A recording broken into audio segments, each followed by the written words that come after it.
Tech activate now. Everybody, welcome to the Wealth Through Health podcast. Zach Deane here with Jaguar Heart, special guest. Thanks for jumping on, brother.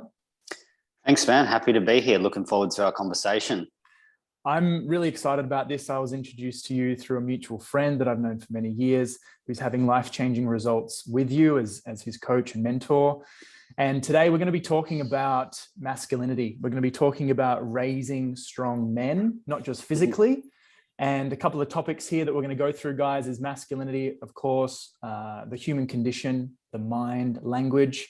And the reason Jaguar has the experience to talk about this is because he's been doing this for many, many years. He's actually a therapist. He's a linguistic physicist and also a masculinity coach. I have some amazing questions for you guys, for you, Jaguar, from some of my team and Inner Circle, some really potent topics right now, socially, for young men, for older men, for young boys transitioning into manhood, because I think this topic is really confusing and it's not spoken about. So whether it's the elephant in the room for the new person, or whether it's someone who's been on this journey for a long time, you guys will all get so much out of it. You can find Jaguar at jaguarheart.co or on Instagram at Pure Jaguar. Thank you so much for jumping on. And I'd love to start off with, how did you get into this line of work? Like, what's your story? Yeah, it's a good question. So I started out, I had an investment company for 10 years, and my nickname was actually the Wolf of Wall Street guy in Sydney, for people that know that movie. Why I tell this story is because I love it, because I'm living, walking, breathing evidence that you can transition from a very difficult and toxic environment into something that's very healthy. So to cut a long story short, I wanted to be a great salesman in that industry because I was after money and women and cars and, status, so to speak. And what I did is I started to realize when I was selling over the phone that people had these automated responses. So I could tell what someone was going to say 3 or 4 sentences before they said it. And then I started to go, hang on, there is motivation here. There's something underlying this. There's programming. And I discovered 1 or 2 programs that are in the subconscious mind. Now, as I started to go through this in about 7 years ago now, I was driving out to buy these marble cubes that I was having made as a bedside table, which were like $8,000 each, right? This was the excess that I was in. And my friend turned to me and she said, "You're really unhappy, aren't you?" And I said, "I'm desperately miserable." And I had it all. I had the Porsche and the BMW, the gold Rolex, the $3 million apartment in Darling Point in Sydney. I had it all. I was traveling the world first class, but I just had this emptiness in me. And so after that day, I said, I need to find why I was put on this planet. And then I moved over to New Zealand, healed my body because I lived in the mountains over there for 7 months. Cleared out all the drugs, all the alcohol, everything that was interfering with it. And I sat down one day and I wrote a set of lists. What do I spend most of my time researching? What am I good at? What comes to me naturally? What am I passionate about? What do people come to me for? And I just looked at it. I was like, oh, I'm meant to be a therapist. And then I came back to Sydney after that. And I was sitting on the edge of my bed. And sometimes I'll have this voice that sort of comes in around the upper right quadrant of my field. And it just said to me, "You're here to heal sexual trauma." And I asked a university teacher about it. And she said, "Well, good luck with that, because it can't be done and nobody teaches it." And so I was like, "All right, well, fuck you. I'm going to go and figure it out." And so that was kind of like, a condensed version of that for people listening, in the journey from, investment guy that essentially used language to manipulate, that then took that and then realized that that was actually the foundation that life had set me up for to use as a method of healing, which I'll get into in the podcast today. So it's kind of like this shadow into light aspect, the dualistic nature of the world that we live in. And it was fascinating when I saw it. I was like, oh my God, I can't believe life just set me up for this, to see the darkness that language can produce, but then it be used to actually heal things. I've worked with everything from Parkinson's to arthritis to psoriasis to cancer. And once you shift the context of language and perception, it can heal disease, and it can provide astounding results, which you've seen through how the connection that we have, which is how I'm doing this podcast today. So yeah, that's kind of wrapped up in a sort of condensed version of it. Yeah, that sounds like a true real life example of transformation, and you're living that. You've gone through this darkness, now going into the light. So this is really inspiring. We're going to talk more about the language part, which is, this quantum, I guess. In the beginning there was the word style, understanding of philosophy. But before we do that, did you say to me before that you've worked with like 1,000 women as a therapist? Is that More than 1,500? 1,500. More than 1,500. So what is it that you help them with, and what were some of your biggest highlights or aha moments or lessons from that? Yeah, so a couple of the bigger ones that I remember, I worked with this amazing woman from the UK, and she had cancer, cervical cancer. And the cervical cancer was an energetic blockage there from when she was raped when she was 13. And what happened is there's a program that activates. So there's these programs in the subconscious, there's 12 of them. Okay, and they're based in this negative language, like I'm not something, like I'm not enough is something that everyone would understand. But I'm not enough isn't really like, or I'm not worthy, right? They sort of go hand in hand. But I mean, you can kind of hang out there regardless of what's going on in life. And you could go to therapy for 15 years and write all these affirmations. But that's not the program that gets activated when sexual trauma is, or that violation or that event occurs. And so what we did is we opened the program, and I was a little bit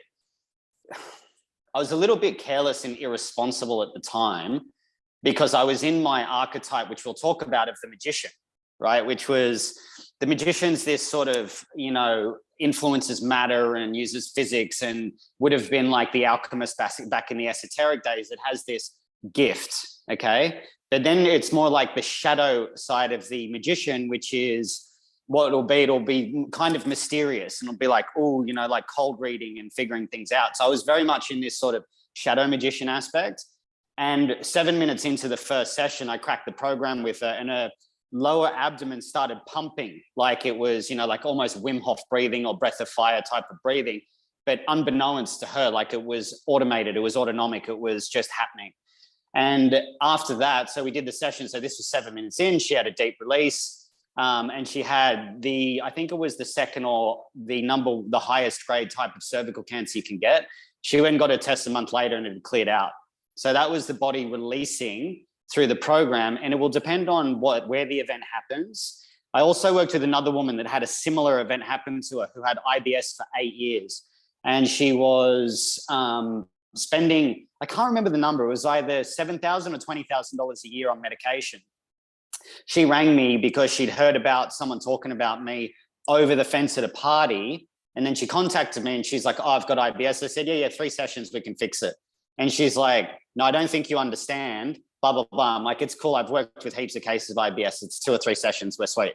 So after the first session, we got it down to about 50%. And then the second session, it was 95% gone. It was funny because on the third session, she said, "I wanted it 100%. I'm like, "You're just at normal digestion. Now you're focusing on what isn't going that well for you." So to go back to that, what happened is she cracked open because all the energy was kept in that space, which is in the womb space where she was violated. So there was a blockage there.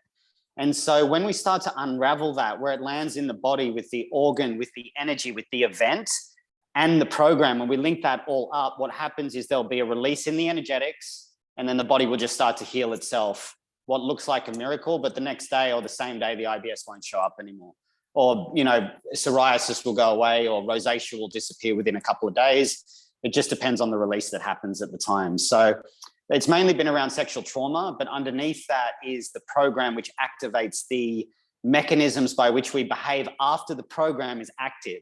So a typical one for sexual trauma is subservience and dominance. So a woman that has typically been violated by a man will adopt the subservient attitude. And what she'll do is, because she's giving her power away, will bring in dominant men that will then exercise authority over her, because in psychological time, she's still a little girl, where a man exercised authority over her and used sexuality to dominate her. And then she will identify that quite often as a place of how to get attention or love from men unconsciously. And then it'll just perpetuate the program underneath it, which is, I have no power. That's the program that's in the subconscious that activates. Fascinating. This is so interesting. I'd love to know, wow. So then what made you stop doing that work? So mainly focusing with the women therapy, and then you transition to more of the masculine therapy. Is that mainly what you focus with now? Yeah, I'll still work with women every now and then, but it's more about helping men. Because if we look at men at the moment, the real problem for me, what I see is the objectification of women. Men sleep around. Sorry to be crass here. Actually, no, I'm not sorry. I don't apologize for anything, really. Most men fuck women like they hate them. And that's a real problem in our society. I've worked with many women that will have a consensual experience, but the guy will be so rough that it ends up in the cells as a traumatic rape experience. Yeah. And so this is really prevalent in our society. Men watch porn. They need higher and higher extreme levels of porn to get off because it changes the chemical structure and the hormonal structure. It's very masculine dominated. So it's like women are just objects to be used. And it's creating a perception of self around men and how they see women. So while it's been beautiful to help so many women heal, I started to become less and less motivated to do that. Not because I didn't want to, but just my soul was telling me there was something else. And I realized that if I start to train men to be more like me, which is don't objectify, don't watch porn, learn how to touch a woman, like for fuck's sake, you know, most women that I worked with, their average sexual experience was 6 to 11 minutes. I'm like, if you're a man and know how to go into those realms, like 2 to 3 hours should be the norm for it, not 6 to 11 minutes. All you're doing is just using that woman to masturbate yourself. And then she probably feels a lot of shame and being used and worthless afterwards. And it's a cycle that just perpetuates itself. So why I move towards it is because what I want to do is create and raise the strong spirit of men again. So they learn how to be safe people in the world, that they call other men out for their shitty behavior. Men have a lot of work to do, you know, and we'll talk about this in the thing. You know, there's the feminist movement, there's the transgender movement, which both have been an attack on the opposite sex and the energetics of the opposite sex as well. The current one, which is around transgender, which is really attack on children because the state wants to raise children and let them define their gender and all that sort of stuff, which we'll get into. But right now, it's raising the strong man again. If we bring the strong, noble, virtuous, integrous men back to this planet, the madness ends. And I was about to go into the patriarchy and all that sort of stuff, but we look at the world run by immature masculine. They're not healthy masculine men running the patriarchy. It's not true patriarchy. Patriarchy just means led by men, right? Men are supposed to be leaders. We're meant to protect, provide, and preside. And we're meant to protect our women and children. Immature masculine men can't do that. And so that's what I'm really moving into at the moment, because there is an all-out assault on masculinity. This is perfect. This leads on to my next question, which is, can you give us an overview, a timeline, a bit of a history of this relationship between masculine, feminine, or the potential, as you mentioned, like invasions or attack on men or women, just to give us a bit of context on like where we've come from and, you know, what we're going through and potentially what's coming in terms of the future of this work, I guess. Sure. Yeah. It started in the 60s with the sexual revolution and the feminist movement coming in. So, and there's documents that, you know, that talk about this, which is that half the population wasn't being taxed. And so then the social engineers said, well, we're not taxing women. Let's create the feminist movement, which the feminist movement, I mean, radical feminism is super toxic. I can't remember the woman's name. And even though she's a human, I wouldn't want to honor the atrociousness that she spoke, and which is like, let's just kill all men, you know? And a lot of those radical feminists say, you know, even if a male is born, they should be changed into females. And so feminism brought this about. And I'm all for like equal opportunity and human rights. Women should be paid the same amount as men in areas where it's fine. But what it's actually happened is women have adopted these masculine, boss babe, strong, independent women that don't need no man kind of attitude, that want to be men. So what that's done, the undertone, the unconscious aspect of it has actually been to control, dominate, and conquer men. So they're doing the very thing to men that they say has been done to them. So they haven't gone anywhere, right? And so that was the attack on masculinity.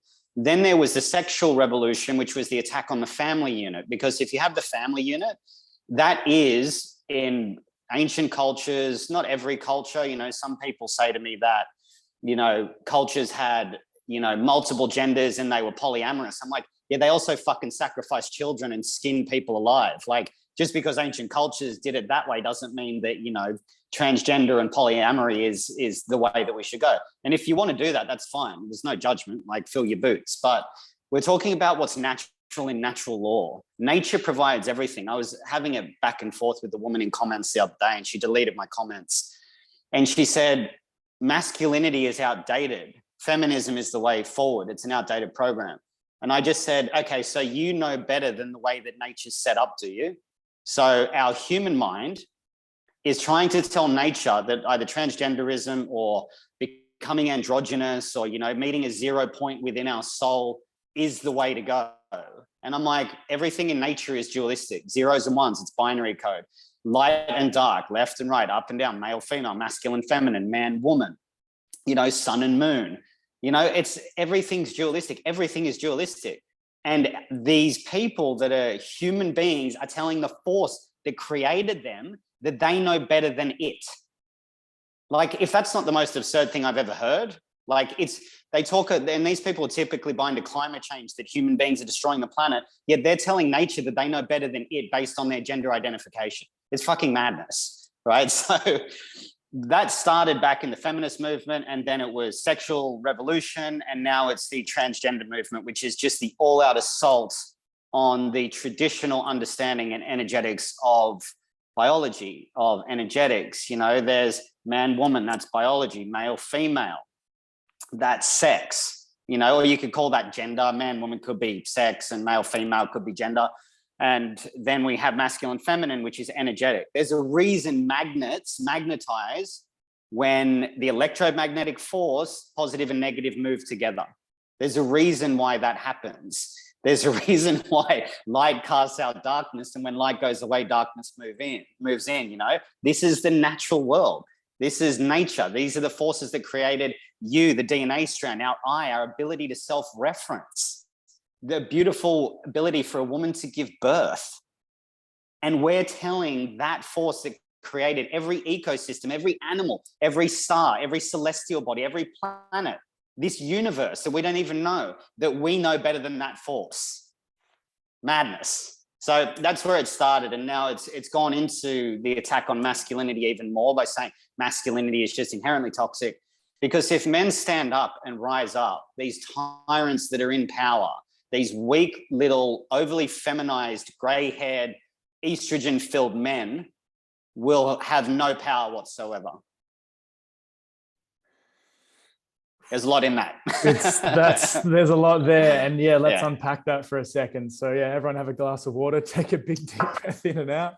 So if this doesn't stop, like, where is society, where is humanity going, do you think? What I think it is, it's the complete assault and destruction of the human being and our connection to God, our connection to spirit or source. And I think that's what this agenda is all about. Transhumanism, upload to the mainframe, complete artificial intelligence, top-down control. And I feel what's going on is all of this stuff is just to bring in a one-world communist state. So a small group of people can control everyone. And people are blindly walking into it. I mean, if you look at feminism, feminism's an arm of communism anyway, because it wants everyone to be equal. Same with the transgender movement. It's just become a little bit more deeper in its ideological stance. I also believe that we're looking at this from the LGBTQ movement. Now, I just want to preface, I don't mind if someone's gay. I don't care. Like, do whatever you want. I have the issue with doctors and teachers giving children puberty blockers and things like that at the moment, that are 4 or 5 years old, that think they, you know, want to be a boy when they're a girl, or a girl when they're a boy. Like, if you ask me who I wanted to be at 5 years old, I would have been Optimus Prime or, you know, fucking Super Mario or something like that. I got no idea what I wanted to be at that stage. And to allow a child, even 8, 10, 12, 15 years old, at that age, to go down the path of gender reassignment surgery or blockers that have no real long-term understanding, I think it's abhorrent, and I think it's really dangerous. And even though people may have gender dysphoria, get proper therapy to work through it, and wait till you're 30, 35, until your prefrontal cortex is fully developed before you make those sorts of decisions. And I see, and this is sort of the things that are coming out, is that movement has been used to be all-inclusive, including people that are attracted to children. That's one of the things that the LGBTQ movement is moving towards. is, you know, sexual understanding and freedom of expression. And I'm sorry, but like, if you're okay with being attracted to children, that's not fucking okay in my book. I'm not going to let that stand. There's no way. Absolutely not. So that's where I think it's all going. Yep. No, that's fucked up. So a lot of what you've brought up there is kind of summarized in an amazing documentary by Matt Walsh. It's called What is a Woman? Highly recommend it to check it out online, guys. What is a woman? So from your point of view, what is a woman, and like what is a man? Let's maybe start there.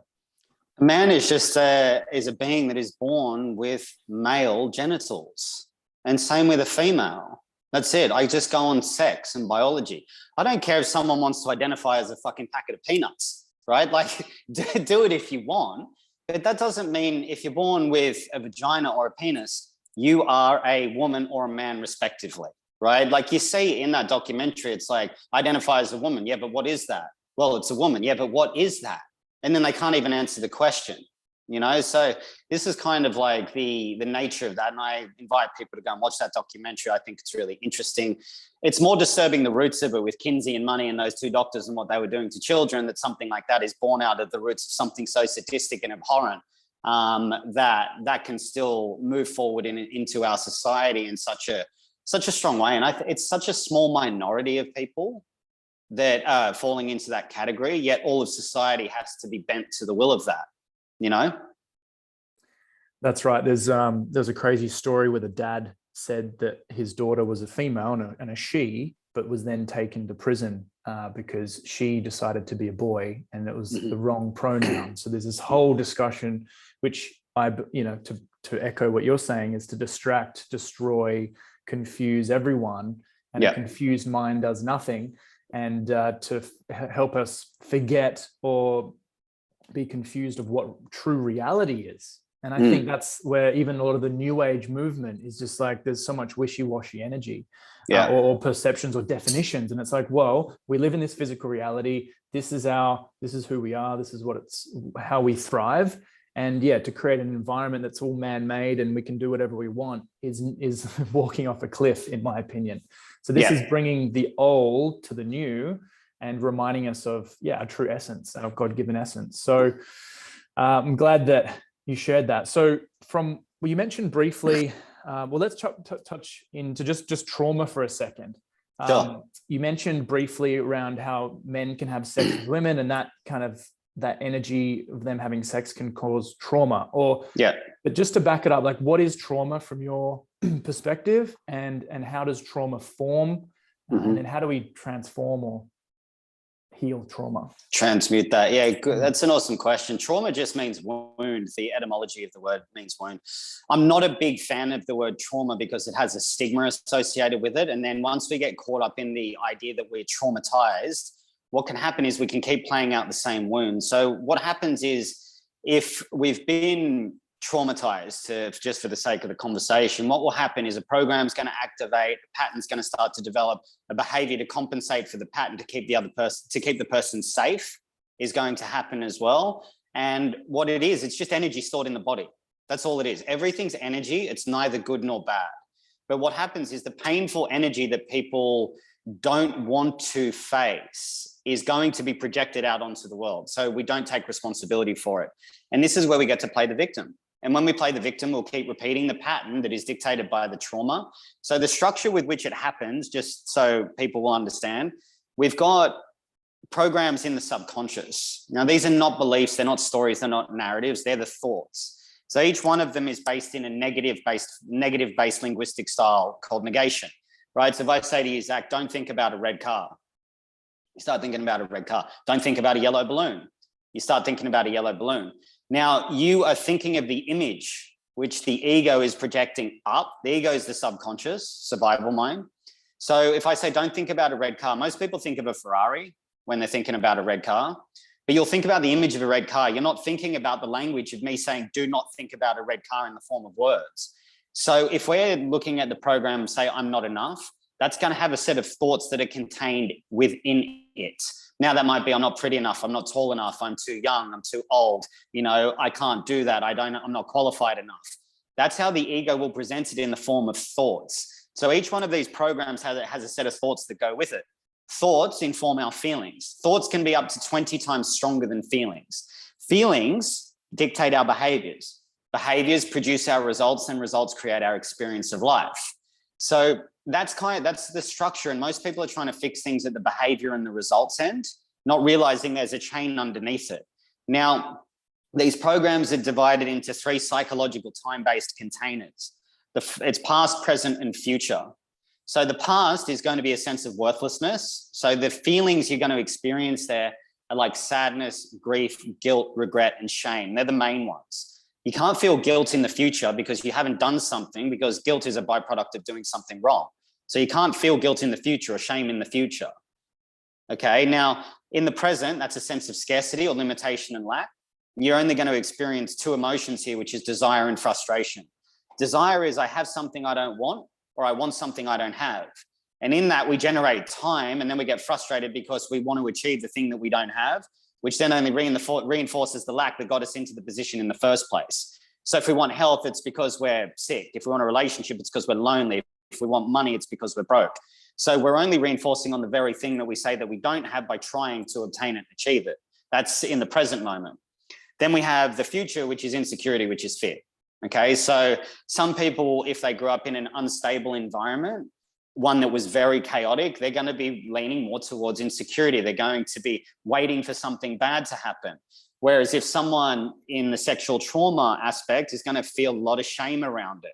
So when that gets activated, they're going to want to go into like a heavy place. They're going to feel humiliation. They're going to feel self-disgust. And so when we start to see that the feelings, which are dictated by thoughts, the thoughts are generated by programs. Once we understand the deeper codes of these programs and we see it, because the ego hides them out of awareness, right? Because the ego wants to maintain its survival. It wants to keep existing. The ego is a collector of programs. And as we've become more evolved, it's become more intelligent and collected more programs to maintain its sense of survival. It's like, let's say there's the roof of the house, which is the conscious mind. Then there's the house underneath it with all these rooms. These rooms are the programs. It's the psyche. And these rooms don't know the other rooms exist, and the roof doesn't know that these exist either. And so what happens is in this space, because they're vibrational constructs, the soul is contained within the house. But each of the elements of the soul have been split off in the ego and vibrate and attract in the same circumstances again and again and again. Because the soul wants to knock the house down to feel wholeness again. And the ego is the absence of wholeness, and that's the wounding that we experience. There's a lot in that as well.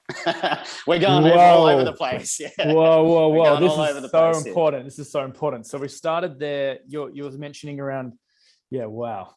Yeah, there's a lot in it, man.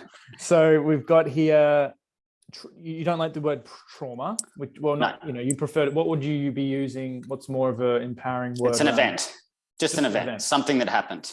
So if we look at that, right? So if you really feel into the word trauma, like if you say this back to me, actually, say I'm traumatized and feel the weight of that. Yeah, I'm traumatized. Right? Yeah. You can feel that, right? Exhausting. Now, if you say to me, something happened to me in the past. Something happened to me in the past. It's lighter. Much lighter, right? This is the power of words. Words have weight. Words have energetic expression to it based on the meaning and the intention that we give it. So if I say I'm traumatized, I've got so much trauma, I'm staying in that space. But if we say, okay, something happened to me in the past, there's an event that happened. We say there's an event that happened. It completely disidentifies with it, because when we identify with something, we suffer. When we disidentify with the identification of the identity, the suffering starts to dissolve. So it's like I have cancer, right? I am depressed. That's personification, right? But there is the experience of heaviness. That's all it is. Depression is just unprocessed anger and sadness. That's all it is. And even deeper, it's just unprocessed energy. It's just trapped energy. So as we start to break things down via the use of language, we become a little bit more free from, we can open up a little bit more. So I don't use the word trauma. I just say it's an event. That's it. Guys and girls, women and men, as you guys are listening to this, try this out, feel into this. What are those words?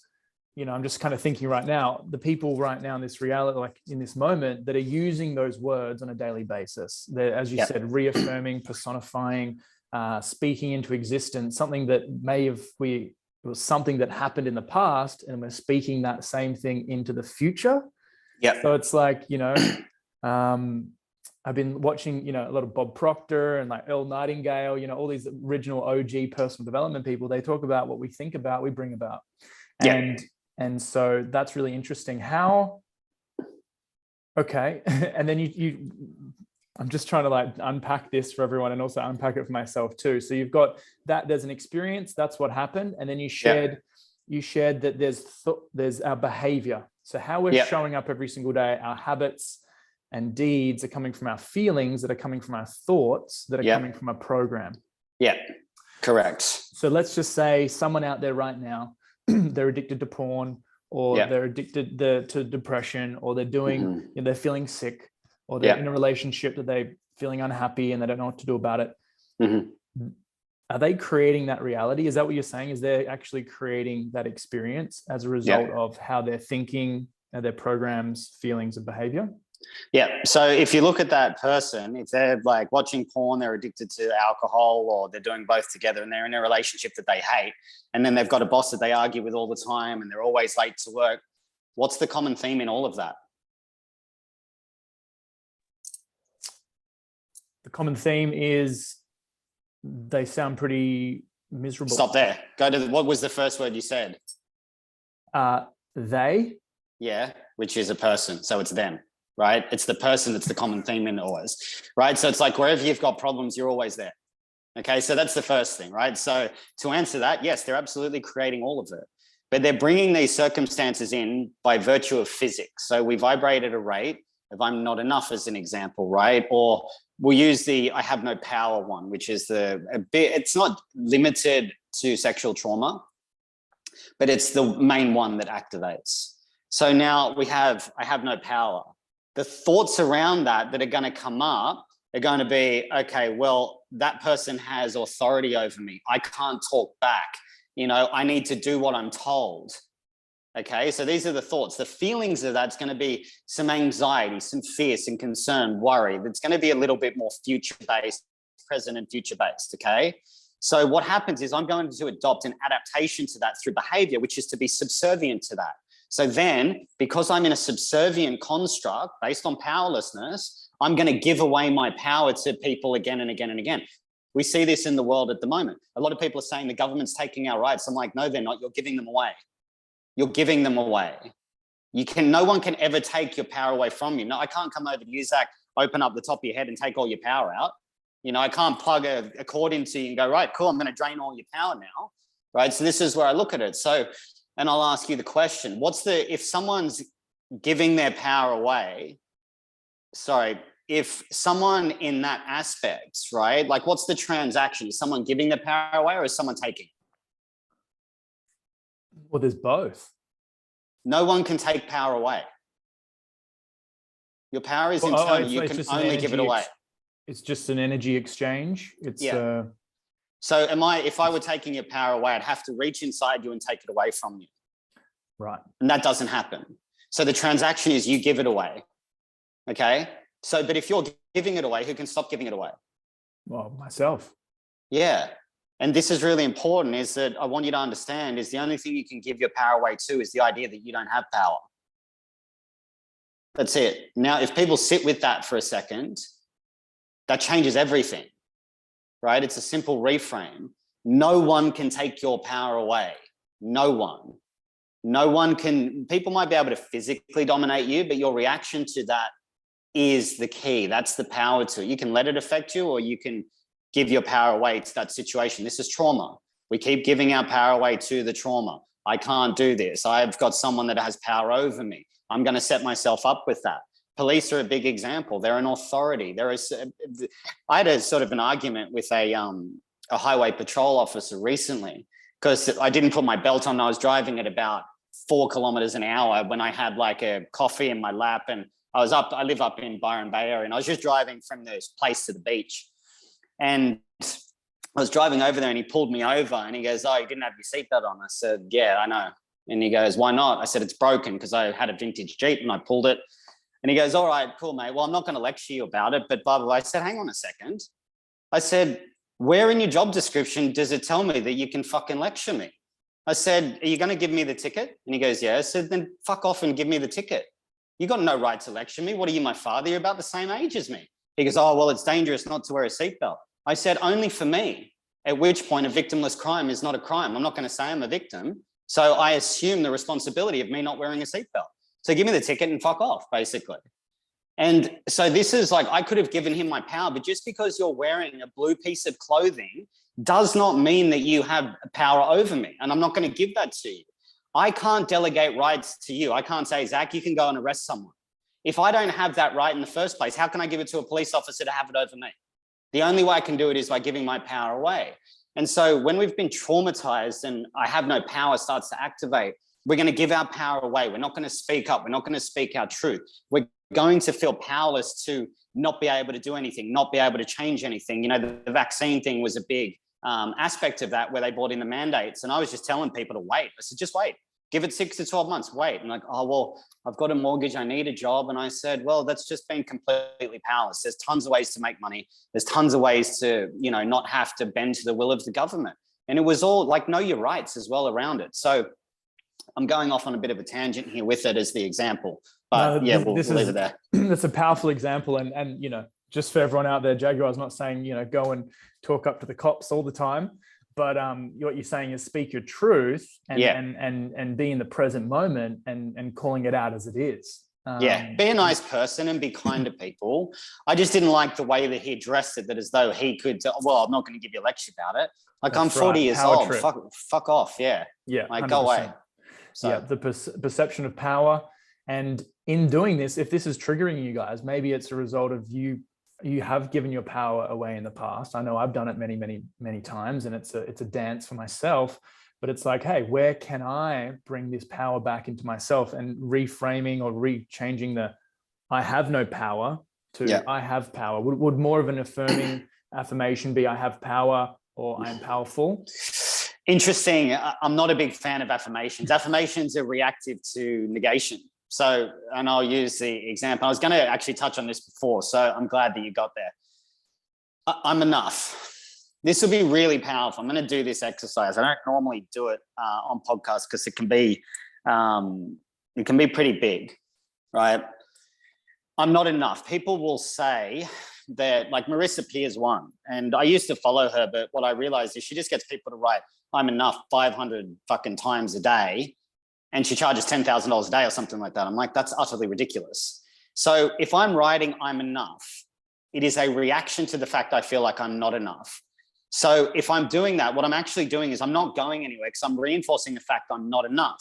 Because if I truly believed I was enough, I wouldn't have to write it. I'm not getting up every day writing, my name's Jaguar and I'm a human being, right? Like, you just don't have that conversation. So if I ask you the question, is I'm not enough an actual truth? Like, if we took a blood test, was that okay? Cool. Like, we got the results. It's like, cool. There's testosterone and there's iron, there's zinc, there's magnesium, there's carbon. Oh, there it is. I'm not enough. So does it exist within you? No way. My body is divine and working perfectly fine. Cool. So now we look at the nature of duality. Everything needs an opposite for the other one to exist, right? So light needs dark, up needs down, left needs right. So if I'm not enough is not a truth that we just established, then is I'm enough a truth? No. It's not. No. Yeah. So it's part of the same paradigm or belief, or the duality in that. Wow. So I'm not enough, right, goes away, and so does I'm enough. So what's left? I am. Yeah, presence, right? Eckhart Tolle could have summed his whole book up, The Power of Now, in that one simple exercise, right? So that's beyond identity. Then there's the identity that is no longer there, that needed I'm not enough or I'm enough in order to survive, based on history, based on trauma, based on conditioning and environments. What happens is when we realize that I'm not enough is not a truth, I'm enough actually dissolves, the identity uncollapses, right? And I'll talk about collapsing and uncollapsing by virtue of physics in a sec, but it uncollapses. So you become uncollapsed with form. Now, in physics, when they were looking at photons and how photons behave, they shot 2 of them down these cylinders to see how they interacted. When they were looking at them and observing them, they were photons, which is a light particle. When they were not observing them, it uncollapsed into a wave function. So based on the observer effect in the subconscious, if I'm not enough, I'm going to be unconsciously manifesting a frequency into my mind based on thoughts, which are going to be projected into the future. The quantum realm, which is the wave function, is going to collapse the particle into existence, which we call manifestation in the law of attraction. Once that dissolves, the particles that would have been created by virtue of the fact I was operating out of I'm not enough no longer come into manifestation because the frequency is no longer aligned with it. That timeline uncollapses. You operate at a higher state of energy. The wave function that was previously unavailable to you now becomes available, and that new timeline collapses into form. And that's how we heal. And that's the double slit experiment. People can check it out online. Yeah. Ooh, okay. All that's right. Healing with physics. That's probably one of the most grounded perspectives and breakdowns of energy work, manifestation work, healing work I've ever heard. So thank you so much for sharing that. You're welcome. It's all physics. Like this is why I love physics, because we can talk about manifestation, law of attraction. There's this esoteric kind of new agey concept to it. I'm just like, it's just physics, man. Whether you believe in physics or not, I don't care. That's how the universe operates. So deal with it. Deal with it. So here we go. Someone says, no, but Jaguar, I've got ADHD. I've got I've been abused, or I've had this, or I'm this, I'm that. Oh, I've got this. I've got, it will just go on and on. What do you say to that person? It's just a set of circumstances, right? Because it's happened in the past. Like if I could wipe their memory, they'd have no problem. None whatsoever. The only thing you're ever worried about is what you're thinking about. That's it. There's no problem. There's just a conversation in your head about something. So if we look at like physical disease, this is a good example. Like autoimmune is what I used to work with a lot. The Western psychology behind it is the body attacks itself. The body doesn't attack itself. If you look at the way that someone speaks to themselves, they will be attacking themselves psychologically. Okay, so that will manifest in the body depending on what they're saying, what program is active and which part of the body they hate, et cetera, et cetera. There's a sort of I could speak to it for a long time. We'll take up all the podcasts, but to cut it short, if we're looking out, let's say you and I are sitting in Manly Beach, right? Because I think that's where you said you lived, and we're watching a storm come in over the ocean. Now, this storm is chaotic and violent and turbulent and magnetic and lots of energy. What happens to the body of water? Well, it's impacted by the storm. Yeah. What are we made up of? Mostly water. Now, let's say the storm is the mind. The body, which is made up of water, is going to carry the similar signals that are going to reflect the turbulence and the energetic structure of the storm. So if our mind's super chaotic, that's just going to go down into the body. And that's it. Once we start to unpack that, the autoimmune issues will go away. The autoimmune issues are not the problem. They're the final result of a process that has gone on. Thoughts are much lighter than the body. The body is one vehicle. The mind and the body are the same. They just vibrate at different densities. And you look at bone, muscle, tissue, that's the densest way that we experience life, is through sensation in the body. Everyone's trying to go through somatic release and stuff like that. That's the final space. That's where disease shows up in the body, because it's the end result of a process. So the first stage of disease is accumulation, energetic. The second is aggravation. The third is proliferation, which is spread. The fourth is localization, where it's going to be a blockage. The fifth is manifestation, and the sixth is complication. Most people are trying to fix things at the complication and manifestation end, not realizing that there's this process and then the whole thing that's gone before in the mind, which is the origin point of it, which happened in childhood, which is the root cause. Then we balance the root cause out. Then we shift the perception of it. And then the body will just start to take care of itself. I mean, unless you've been exposed to radiation or been hit by a car, that's a bit different. But disease is from these underlying constructs, which are driving the thoughts, which inform the feelings, which dictate the behaviors, which produce the resistance in the body. The resistance is based on conflict. Conflict produces friction. Friction generates heat. Heat produces inflammation. The literal word is inflammation, inflames, on fire. That's from heat, right? Most things are caused, most disease, if not all of them, are caused by inflammation. And that's because of an internal state of deep conflict. So what you're saying there, to summarize, is someone comes to you and say, hey, no, I've got this, this, and this, and this. You're saying, well, you're creating that, and you're helping them see that they're the ones responsible. Yep, 100%. It may not be your fault what happened, but it is nevertheless your responsibility to resolve it. And then you said briefly just a second ago, and this is great. That metaphor is so clear. And I really hope people, if you were to leave with one thing from this podcast, is that, I guess, visual representation, right? If there's a storm in your life right now, storm happens to everyone. Then we're actually creating that. One of my other friends, Peter Williams, he said with his clients, he says that, people are fighting a metaphorical dragon, some kind of problem in their life. They've got their shield, they've got their sword, and they're like running into battle, and then, you conquer the dragon, you feel good, but then it comes back again. And he's like, people forget that we're creating our own dragon. We're pretending we need protection. We're needing the sword and all that type of stuff. Yeah. So it's kind of like a fish in a fish tank. Exactly. And it goes back to that same question you asked me earlier. Everyone's just creating their own reality. It's like when you're a hammer, everything looks like a nail.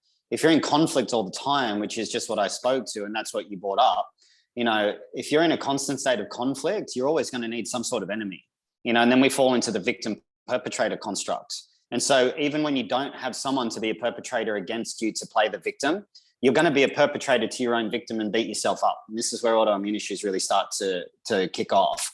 It'll be self-loathing, self-hatred. I mean, if you look at the word hate, it's an anagram for heat. Hatred is the hottest emotion we can experience. And then underneath that is rage, and then there's anger, and then frustration, and then tension and apprehension. And so when we're looking at that, it's like if you've always got your armor on, and that's a great analogy, like fighting the dragon, you've got your shield, you've got your sword, you've got your armor on. Most people are walking around like that all the time, but they're not fighting a dragon. They're fighting the bus being late or the boss calling them in to have a word with them.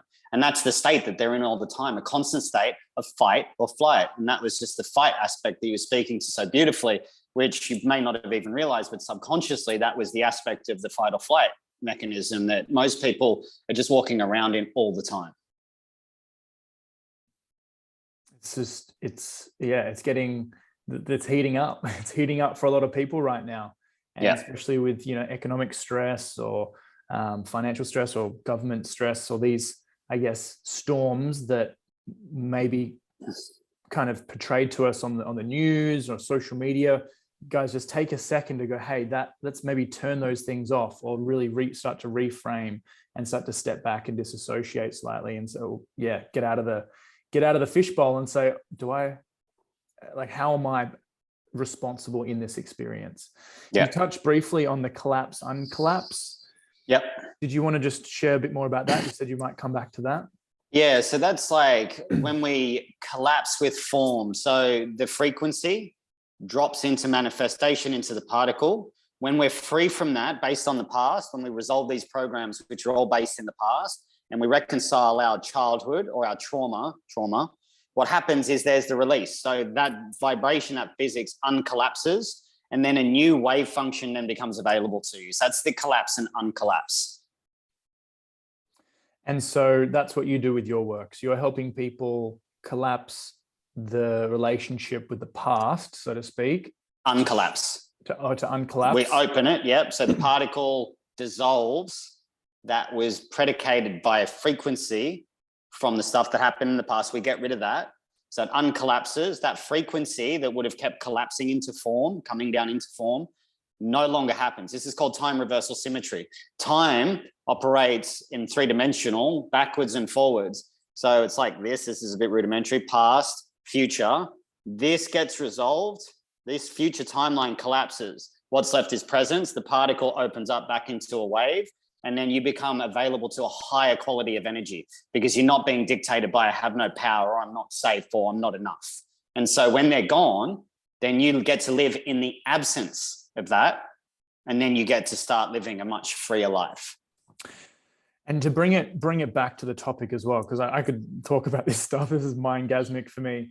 In terms of talking about men and women, back, say, in tribal days or even tribes today, there's no there's no man-made illness. Their culture has this duality, and there's, from my point of view, there's like a unity and a fulfillment in their culture, even though it is, say, old school, and they don't have the technology that we have today.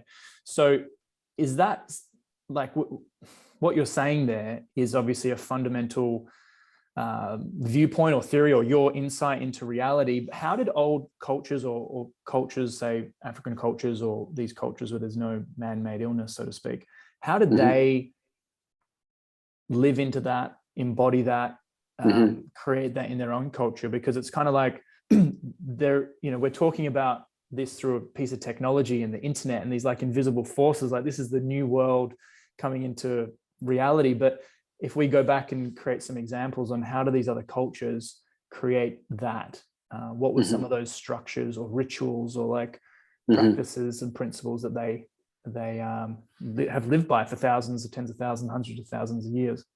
Yeah, and that's a good question. Like the ego still existed, and this is what I mentioned before, that the ego is a collective program. So as we've evolved, the ego, to maintain its survival, has had to become more intelligent, and it is a highly intelligent machine. The ego is, and so as we've become more advanced and evolved, the ego has become more advanced and evolved. So what happened in tribal days, the boy would become the man by going into a ritualistic state. So he'd go in with the elders and the men.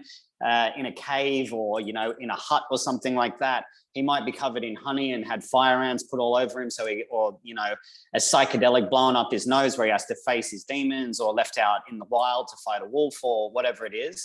And that was his initiation. And then the boy becomes the man. It was through a ritualistic process that was very, very difficult, where he was no longer allowed to operate in his boy psychology. The women would usually be taken into more honoring of the menstrual cycle. That was part of it for them becoming a woman. I won't speak too much about that because I'm not a woman. So I don't like to talk to how to be a woman. And that's a big thing for me that comes up around that, which I'll get to men training men rather than women telling men how to be shortly. But they honored what was right based on their spiritual connection to the land. And we've largely been divorced from our spiritual connection to nature and the land. And so our difficult processes these days are not so much by these positive initiations, they're more pseudo initiations like prison, gangs, success, things like that. For me, I was in prison when I was 18. So that was an initiation for me. My family was an initiation that was very difficult. I've been through multiple ones, but if we were to be able to go through one that was held by, the right elders, and I feel like this is coming back into society where we are, through the destruction of masculinity, allowing men to remember their masculinity at the same time. So we're getting a lot more men like yourself and like myself that are healthy, mature, masculine men that honor the masculine, that honor the feminine, that start to reincorporate these rituals within their lives, doing hard things, working on themselves, slaying the ego demons, so to speak, that have controlled us, that have made us explosive and angry and aggressive and violent and things like that. And so the tribal days really were just really connected in with their nature, and with nature, because they realized they were nature. And so these processes that they go through were much more ordained through the elders. And you look at our society now, our elders are discarded. They're put in homes. They're not taken seriously. It's like, you stupid old man, you don't know anything, and I see that we're starting to get, I'm not sure how old you are, but, I'm just on the cusp of 40, and men my age. And I was saying to a good friend of mine, I feel like, my generation, men my age, really are the last line of men. I've just started watching Lord of the Rings again, and I was watching the first movie last night because I'm big analyzing the king energy at the moment. And it's where Gandalf and Elrond, I think his name is, talking about that hope lies in men. And Elrond, who's the king of the elves or whatever, he says, men are weak, they give in to power, and they're not able to, the time of men has come, or something like that. I can't quite remember. And Gandalf says there is one more, which is Aragorn, which is Strider in the movie. And, he really embodies that. And looking into that is to step into these energies of integration, to remember who we are, to adopt those old archetypes which work so well in the natural days. Now, also, they were savages back then, so we're not as savage as we used to be. So we don't want to adopt all of it. We want to take the good parts of it, remember who we are, and start to embrace our, inherent relationship with nature and start to move from there. And on those archetypes, that's really interesting. So we mentioned briefly the king, You said the wizard. What are the other Warrior, ones? king, warrior, magician, lover. Got it. So they're a book. So they were discovered, but that's in a book. It's a book called King, Warrior, Magician, Lover, and they were discovered by Carl Jung. Now, these are sort of unconscious imagery that we use. So there's the warrior, which is more of like the thinker. There's the magician, which is the feeler. There's the lover, which is the doer. And then bringing all that into being personifies the king, which is integration of all of those archetypes. So if we look at like the warrior, he's going to be, you know, someone that's a bit more aggressive and violent, the Sado and the masochist. They're the shadow aspects of it. The magician is going to be like the manipulator, right? Or the trickster or the denier. They're the bipolar shadow aspects. The lover is going to be like the sex addict or the guy that can't get it up until he transitions, and transitions are, you know, a charged word at the moment, but you know, when he graduates from that or transcends it. And then the king is going to integrate all of those aspects. And Carl Jung discovered these, but I find what was largely missed was these programs in the form of negation, because we can't associate an image unless we have a word to describe that. So images become meaningless unless we have a word to describe it. As we said in the beginning, there was the word. So words and language are really the most powerful place for us to look at. So in the subconscious, in dreams, we're going to see lots of images. In the waking state, we relate to the world through the word. When you combine those two to understand the visual archetypes mixed with the negated programs deep in the subconscious, you've got a powerful formula to be able to transform boys into men, people from, you know, wounded people into healed people, you know, powerless people into powerful people. And, you know, that's really the game of nailing the mind and the human condition. It's really important to, and a lot of the new people, like my little brother, for example, is 2021. He's going through his generation of TikTok. I think he's like known as the TikTok or generation iPod or something like that. And I can imagine, I can't even imagine. I think the older generation would have said the same thing. Oh, you know, it was easier in my day, and we didn't have this, and back, you know. Yeah. And so I guess that's always going to go on and on and on. But it's like giving those examples of different archetypes rather than what you mentioned there, rather than the archetypes of what we're given through Hollywood, through movies, through, you know, school these days, which I'm sure is more confusing than ever. And so that's a great book to obviously go back to. But I think that's where, leading on from there, having some kind of example of a man or an example of a woman. And we don't have the tribe where we have the elders to teach us that. We have the, as you mentioned, the elderly being in a home and they're just kind of pushed out of society. So it's sad. There's so much confusion and people feeling lost. You know, there's men's circles, which have become more and more, or women's circles that have become more and more popular. For me, I felt like they were just talking about the problems all the time, and there was like nothing moving, we weren't moving through. But how do we create a healthy example, and what is a healthy example for men to move towards or resonate with, for example? Like, how do we define that, and like, is that even possible?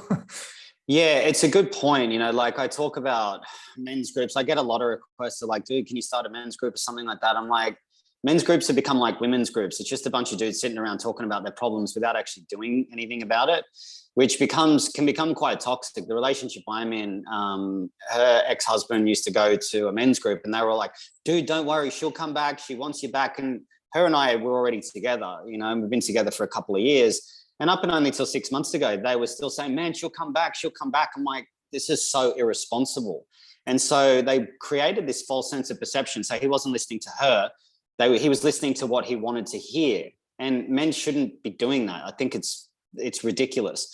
And it's like, cool, we can sit around talking about our problems and we can get it out, but learn to transmute your feelings. This is like what I talk about online. And I did a post today. It's really interesting. And it was about high emotion equates to low intelligence. Now, when you're in a highly emotional state, you can't think with clarity. There's no order. There's no, you know, decisiveness that can be made through logic and reasoning. And this is the issue. And 2 people commented on there going, no, suppression's unhealthy. I said, I didn't say suppress your feelings anywhere. I said, don't take all your feelings to your woman. Emotions are a terrible indicator of fact. Most of the time they're wrong, right? So when we're feeling triggered, that's not the right time to have a conversation with someone about what you're feeling. And two men on there said, oh man, like, you shouldn't suppress your feelings. That's unhealthy. I said, I didn't say I suppressed it. I said, learn to process it, learn to transmute it, learn to feel it. Now, this is mastery of the feminine as the masculine, right? And I've been saying a lot online that healing the masculine, don't even fucking look at feminine energy. The reason why men are unhealthy in their masculine is because they're too feminized. There's too much feeling. There's too much emotion. There's too much it's spilling out and being leaky. They become irrational. They become unstable. They become chaotic. It's like a muscle. You go to the gym and you bench press every day, you're going to get stronger. If you're operating from emotions all the time, you're going to become more emotional and more chaotic. What it is, it's being able to sit with capacity. And this is what I talk about to men. Two things that you need is awareness and capacity. Capacity to handle big emotions without it dictating your behavior. Now, this is really important. This is how you honor your inner feminine, right? Because if your emotions control you, you're overly feminized. If your stoicism and your logic is able to dictate your behavior, you're healthy masculine. And you might have large capacity. I just had it at the start of last week. I had a very close friend of mine die. I was copying a lot of abuse online. I'd had abuse from two women that were close in my life at the same time. And I was sitting in my car and I was literally, and this is just a vulnerable moment, and I was at capacity, right? My mate died suddenly. He was one of my oldest mates, 24 years. I thought that he was off drugs and he died of a drug overdose and the people left him in a room for 5 days. And I'd known this guy since I was 15.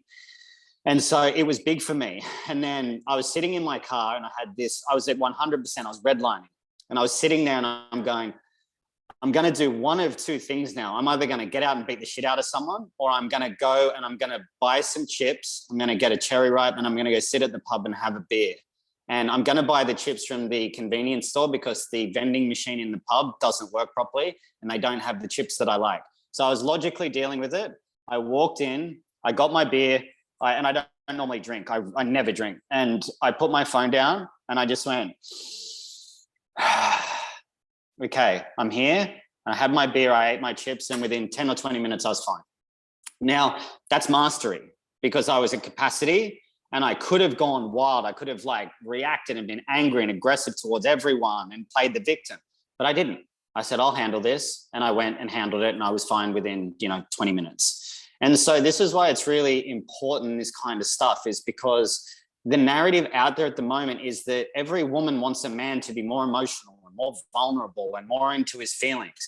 And I just go you're just going to create a more emotional man. You're a woman. You don't fucking know what it takes to be a man. Stop telling men how to be men, and it was really interesting because I had so many women support and say, this is great, love it. But there were the odd handful that were like, no, they need to be in their divine feminine. I'm like, if you want your man sensual dancing and doing his nails while you walk in the door, sure, great.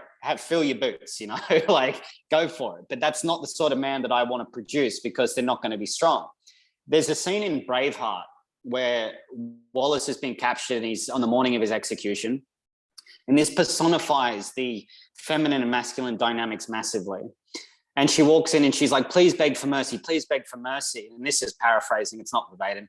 And he goes, I'm not begging for mercy. Why would I beg for mercy? Everything I fought for then is rendered meaningless. And she's like, please take this potion to numb out the pain. And so he has it for her, but then he spits it out afterwards. And I looked at that and I went, she wants him to not suffer so she doesn't have to suffer. It doesn't matter what he's done. At the final moment of everything he fought for, she's asking him to beg for mercy to render everything he ever did meaningless. He fought for his wife that had her throat slit. That led him on a crusade to go after the King of England. And she doesn't give a shit if he suffers. She just doesn't want to suffer herself. And so she's asking him to compromise his virtue, his integrity, his honor as a man. And these women online were asking me to do that, saying, can you change your tone? You need to teach men to be more feminine, blah, blah, blah, blah, all this sort of stuff. And I'm like, I'm not going to be bent to the will of the woman because this is what's happened in society, is that men have been bent to the will of a feminist psychological operation, which has made masculinity, every problem in the world is masculinity and every cure in the world is femininity. And it's rubbish. It's bullshit.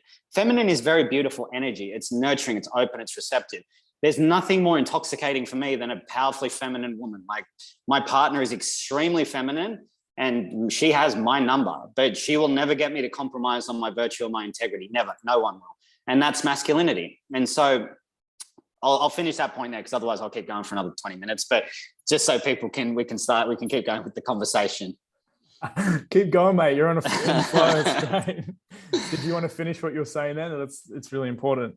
It's just important to understand the nature of masculine dynamics. And there is nothing more belittling to a man than a woman telling him how he should be a man.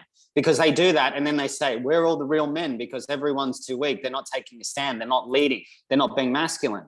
But it's like they want girlfriends. Women want girlfriends. They want you to be like their girlfriend. So don't listen to what a woman wants from you. Like, I mean, sure, if your behavior is shit and you're abusive, then you're a fucking idiot anyway. You shouldn't be abusing your women.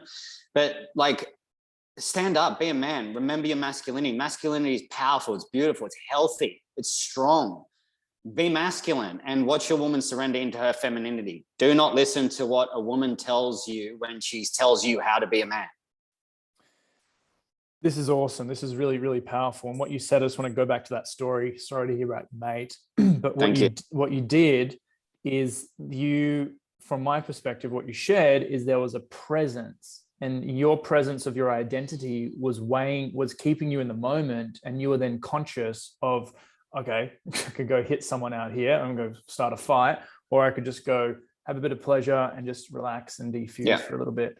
So what are some ways, and I'm sure I've been there, there's that moment of like, as you said, redlining and like, you just do things that you might regret, or I've done things where I've regretted before. So it's like, how does someone practice presence? What is it? People talk about meditation, breath work, all these different things. What is a simple thing that people, or guys can start, and women use today to help start to cultivate that presence? Because I feel like those that are in the moment are able to be more conscious of where they're going. Yeah, and that's really good to lead on from my previous point. Like, if we honor our feelings, I would have gone and punched a wall or jumped through a window or something like that. If I really honored my feelings, it's like, that's not always the best way. So the first thing is to realize that it's just energy that wants to move through your body. Don't listen to your thoughts and don't pay attention to the feeling. What we want to do is we don't want the feeling, because what will happen is the feeling will go off and then it goes up into our head and our thoughts just loop around again and again, which cyclically feeds the feeling again and again and again and again. So what we want to do is we want to relax into it. The more we can relax into it without attaching the story to it is the way that we help it dissolve and get rid of it. So quite often when if it's high anxiety, like if we're on a 5 to 10 of anxiety, what we need to do is we need to go for a run or use that energy, because that system that's activated is like a lion or a tiger is chasing us. So sitting there and doing some calming exercise, unless you're in a position like me that's really gotten to a point of mastery of emotions, sitting with it like I did is probably going to be challenging. It's going to be very difficult. So you've got to run or lift weights or do something to discharge that energy. Do something intense. If you've got intense anxiety, match that with intense exercise, right? It might be 100 burpees. It might be sprinting up a hill. Go do that. If it's of the 1 to 5 out of 10 energy, do some breath work, some nasal breathing, right? Like just alternate nostril breathing is a good one. Whichever nostril is more blocked at that point is the one that you need to breathe through. So if you're high anxiety, chances are the left side, which is more feeling, is going to be more blocked. Right side is more thought-based. So if we don't want to be stimulating, so if we're breathing through the right nostril, it's more stimulating. Left is more feeling. So if we just sit there and block the right nostril and breathe in and out really slowly, within 5 to 10 minutes, that's going to start to lower us a little bit, So those are some of the ways to practice presence. The first thing is to ignore the thoughts and bring awareness to the feeling. So these feelings are always going to hit in the abdomen or in the chest. That's it. We're rarely going to feel it anywhere else. We don't feel it in our legs or our knees or, anything else. It's usually the abdomen around the stomach. So we drop the shoulders, we relax the stomach, and we just go, and just be really calm and gentle with it. And then we bring awareness to the feeling and just let it do whatever it needs to do. We don't resist it. We don't modify it. We don't change it. We don't control it. We just sit and relax. Because what will happen is, let's say if someone is running across the road at you with a knife, we're going to want to brace and we're going to tense. And what we want to do is the opposite to that when we're feeling really stressed out or high anxiety. And we just relax into it and then just let it dissipate and dissolve. Our natural inclination is to get away from it.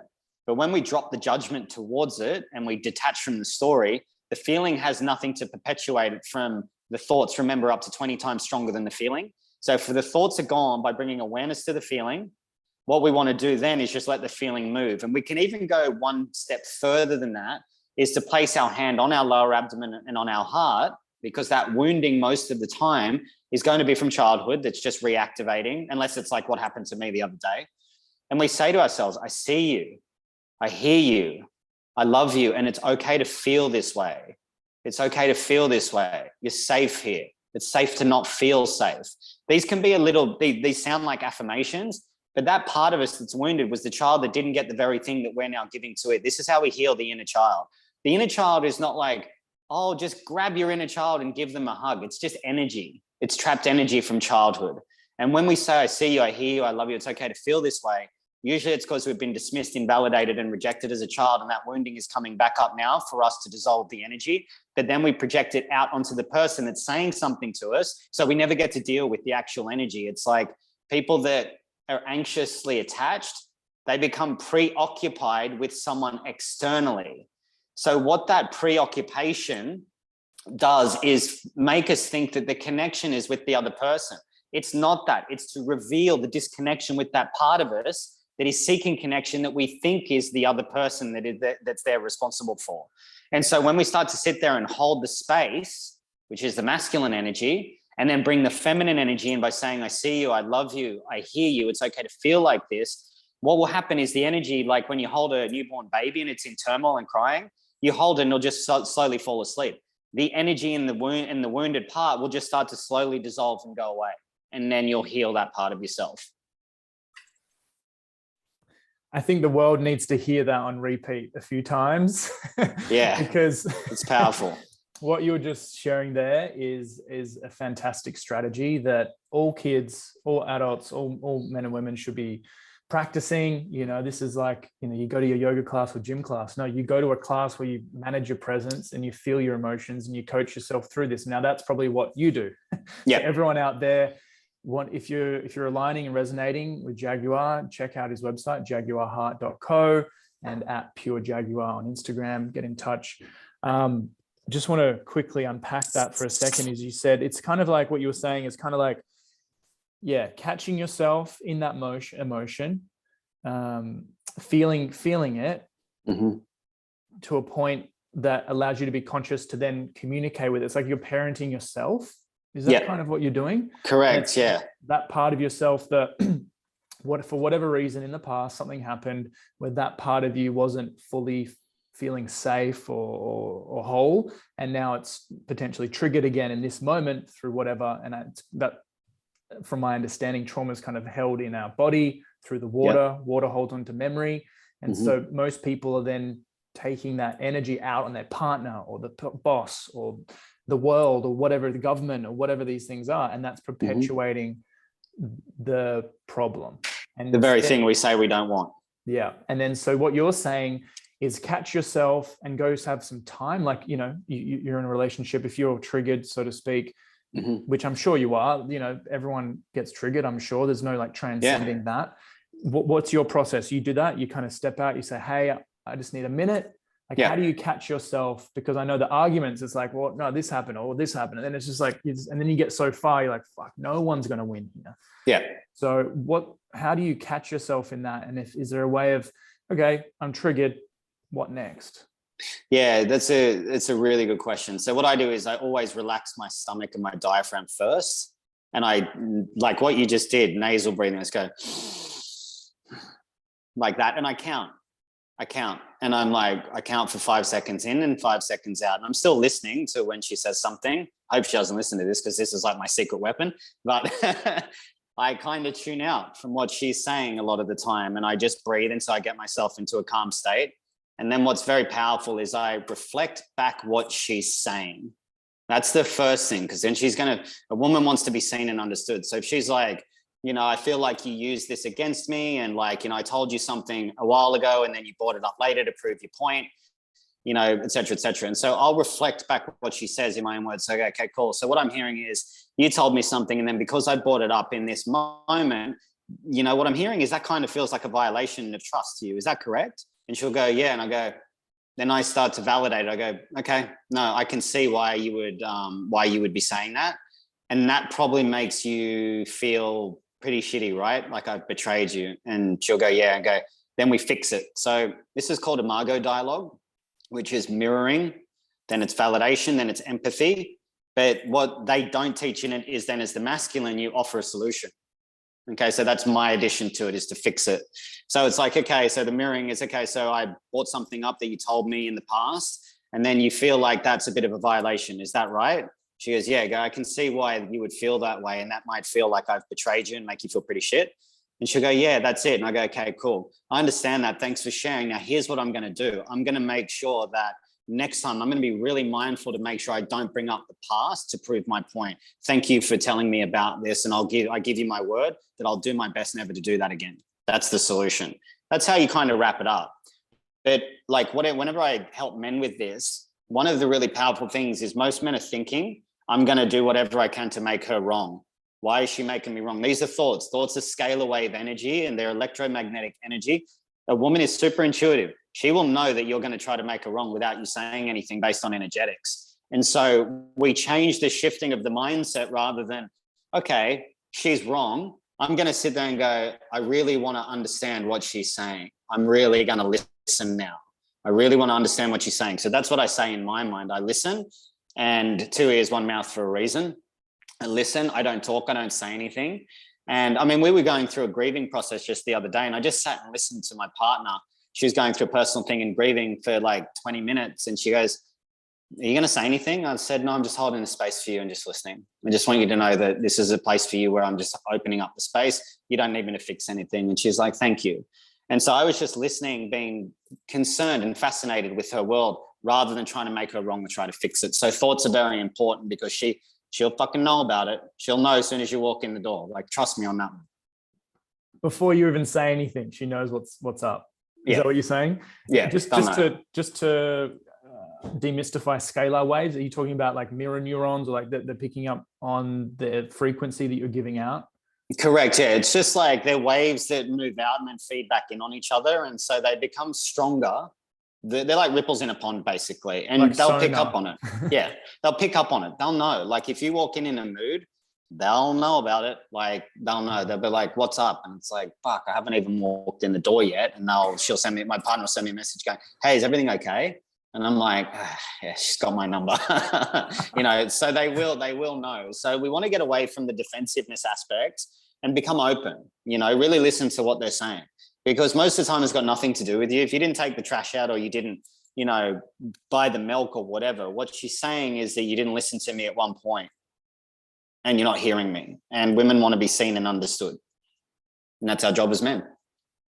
Yeah, for sure. And that kind of leads on to probably one of the last topics we'll talk about here. There's so many other topics that I'd like to go into, but I know, time's coming up now, but it's more so around this communication point. So it's like, we're talking about communication, taking in information, whether it's from a partner or a tragic incident or just the world as it is. And it's our ability to communicate with ourselves and then communicate with the world that adds to being, a healthy, fulfilled, type of human, or someone who's going to be struggling and sick and suffering. It's at this level of communication from my viewpoint. So if, say, someone's, there's people in my life, and you said briefly before, just to give a bit of context, is that men need to be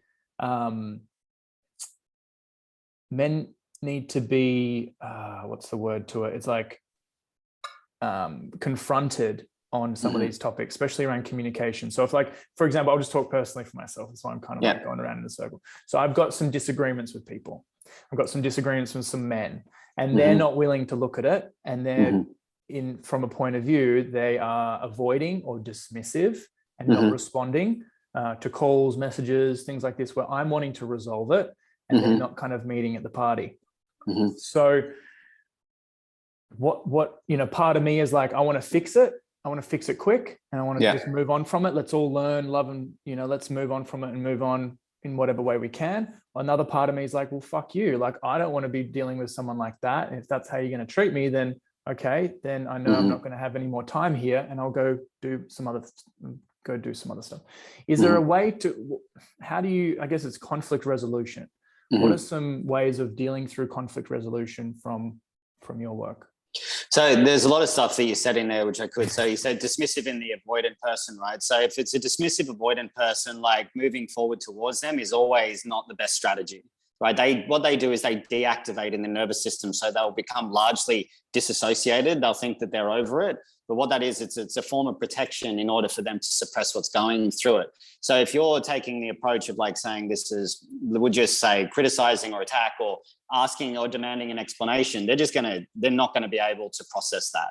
The best way we can deal with them is to step back and just go, well, this is how I feel. This is what's going on for me. We use I statements and we step away from them and we let it go. Now, you said re-solve. If we take out the word re, we look at solve. So I don't know if this problem's come up multiple times in multiple ways, because when we try to re-solve something, it indicates when we're solving something, there's a problem. So as long as you're saying that I have a problem with you, it's like, well, remember where I said wherever you've got problems, you're there. So why are you in the situation with that as well? That's what I'd be looking at. What is it there to teach you? Okay, because once we take the responsibility for it, responsible is response-able. We're able to respond calmly and in a measured approach rather than react. So we're being reactive. We're reacting, re-acting. We're doing something again because we're reacting it out from the past. So when I move into these places and I go, well, I gave 100% and I'm operating from a calm, stoic, logical, reasonable place. If that person's not able to move towards that, then I would go, okay, well, then there's a breakdown in communication. But what is more important in that? Do I want to be right? Or do I want to maintain my friendship with that person? Or do I want to be right? Or do I want to love my partner? You know? And the ego comes into play here. I want to be right. And if someone's abusing you or something like that, I'd look at why you're in that position in the first place, allowing yourself to be treated like that. If they're dismissive and avoidant, it's usually a protective mechanism in order for them to maintain their sense of survival, and then they'll move away. They won't get back to you. They'll forgive and forget is a big thing with the dismissive avoidant. They don't really want to deal with it. And so that can be a little more challenging in the way that we look at things. And when we're dealing with those sorts of people, space is always the best thing so they can come back to their body rather than be deactivated or disassociated. So from the communication aspect, say what you need to say, use I statements, not you statements. Say, this is what's happened and this is how it's made me feel. And dismissive avoidance can be fucking, mate, challenging to deal with. And that's being polite. Fucking nightmare is the sort of more realistic space to it. But you got to have love and compassion for them too, because they're just little children that are wounded that don't want to deal with their stuff. And it can be very difficult. So they've developed a mechanism by which they've needed to protect themselves. And so we look at them as little children. That's the way I look at them. It's just children that are just wounded. And so then how would we speak to a child that's wounded? It'd be a bit softer. It'd be a bit like, okay, this is how this made me feel. And, you know, I'm here to talk whenever you're ready. And just let them come back. That's great. That's really helpful. That's really cool. So appreciate that. And anyone out there, you know, needing some support with communication and understanding the world, if you guys are feeling lost, reach out to Jaguar. I just want to, I guess, finish with one final comment. Is there anything you wanted to share or anything that you feel might kind of sum up today before the last question? Yeah, language is one of the most important things that we can really tap into. So start to learn how to think, listen to your thoughts. They're not always real, but reverse engineer things. That's the way that I always teach people, reverse engineer them. But one of the things is that I'm really on is masculinity and transforming men from boy psychology into male men, mature psychology. And this is really important. Honor your masculinity. Masculinity is healthy. Masculinity is powerful. There's a reason it exists in nature. It is an essential force. By virtue of that, it's about getting rid of things first. We want to remove things. Stop watching porn. Stop eating junk food. You know, stop objectifying women. They're not sex objects for you just to have your way with. Like, stop doing it. The man you're not an alpha because you can fuck heaps of women. You're not. You look at like alphas in our society, like Jocko Willink is one. Married for 20 years. Joe Rogan's one. He's been married for 16 years, I think. We look at the men that are really leaders in our society. They're not out sleeping around fucking heaps of women. They're in families. They have children. They're good fathers. They run successful businesses. They exemplify powerful men. You know, the real alphas in this world and not the ones out sleeping around doing that shit. The alpha is based on the chimpanzee, you know, and it's like, you know, we got to get away from that stuff around this concept of the alpha, the sigma, the omega, the beta, all that sort of stuff. They're good to classify on a level, but it's not the way forward. I think a real alpha is the man that stands in truth, that is integrated and balanced in his king energy, that looks after his woman, that honors her, that loves her, that raises his children correctly. And even if you don't have children, you know, raises people in society to be healthy, like what I'm doing. That's the nature of a true alpha. It's not about dominating and conquering or how many women you can sleep with. That's easy. Like, you just jump on and hook up apps and you can go and do it. It's not that hard. It's easy. Real men honor women, not to the point of being subservient to women, but they lead their relationship, they lead themselves, they lead a business, they lead society. Strong men don't lead because they want to, they lead because they're called to, and they will step up into that position. Any real leader probably doesn't want to lead, but it's because that's what he's meant to do. And that's what we must do as men. We must learn how to lead ourselves, and then we can start to create a better world for ourselves. Seriously, thank you so much for doing what you do, because the world, as I mentioned before, I feel like at times it's going off the edge of a cliff and we're self-destructing. Like, you know, these kids are getting surgery and they're so misguided. So, you know, all of us, I believe the biggest pandemic the last couple of years is not the health pandemic, it's the lack of leadership. You know, people in power who shouldn't be in power, who should be locked up. So last question for you, Jaguar, and what is, like, if you had your last little speech, 30-second, 1-minute speech on before you left this planet, I don't know, to go to the other side, what would be your last message for society and humanity? Yeah, you know, the pain of regret is one of the most powerful things that we can really sit within. And so tell people that you love them more. That's it. I had this come through in an ayahuasca journey where I was sitting at in a hospital bed and my current partner was there. And the biggest regret that I had came up yesterday, actually, in a conversation, because my friend died last week and all that, where the pain of holding onto the stories about needing to be right was such a waste of time. And just tell people that you love them more often. It's that simple. Tell people more often that you love them. Maybe there's someone in your life right now, guys, that you haven't spoken to, or they haven't heard these words. And it's funny, I actually thought that the other day, as like, if I don't, there's like healing with my dad and I, we haven't really, you know, there's some stuff that we gotta work on. And I'm feeling that. I'm like, fuck, if he dies and I never get to tell him, you know, what he means to me, I'm like, wow, that would be full on. So I literally have gone through that. I didn't speak to my parents for 3 years. In fact, I cut my whole family out except my older brother for 3 years, and I reunited with him in September last year. My dad's on his last legs at the moment, and so I've been going back to Sydney to spend time with him and just heal that wound, you know. And I tell them now that I love them. I love my parents. I'd never say that before because I grew up in a very emotionally abusive household. But since what I realized, and this would be very powerful for people, if we've got parents that you know, that we've grown up in a traumatic environment, etc., that when they die, if you don't resolve it, that will come to the surface and you'll revert back to the 8, 10, 12-year-old boy. And while they may represent your greatest container for wounding, this is so important, they are your greatest container for healing. So if you can learn to love them, you can learn to love anyone. And that's really powerful. Let's end it on that. This has been so powerful. Get in touch with Jaguar Heart, everyone, on his website, on his Instagram. Somewhere around this video will be his links. And thank you so much for your time, brother. Really appreciate it. Appreciate you, brother. Thank you for the conversation.